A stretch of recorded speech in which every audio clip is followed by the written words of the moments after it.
chamado Cosmo, que morava numa caverna bem quentinha. E Cosmo adorava tricotar. Ele fazia muitas meias e cachecóis. Adoro tricotar cachecóis. Mas o que Cosmo mais gostava de fazer era casacos bem grandes. A minha obra-prima está quase pronta. É tão bom ser um dragão bem forte. Eu sou um dragão. E eu me sinto tão feliz. Fiz essa canção. Eu digo na, na, na, na, na. Sou o seu dragão. Um dia, Cosmo estava tricotando feliz em sua caverna quando escutou seus irmãos fugindo. Vamos sair para fazer barulho e soltar fogo pela floresta. Você quer vir? Vai ser divertido. Vamos soltar fogo e assar uns marshmallows. Obrigado pelo convite, mas eu estou ocupado agora.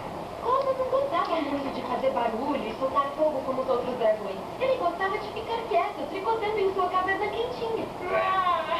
Onde se vê um dragão que gosta de ficar na caverna tricotando? Eu gosto de tricotar. Cosmo, por que você faz casacos? Nós dragões podemos cuspir fogo para ficar quentes. Deixa pra lá, estamos perdendo tempo aqui. Vamos embora. Cosmo se sentia meio deslocado.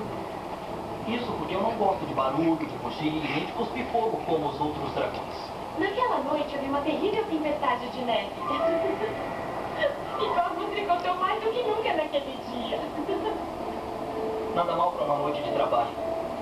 Hora de dormir.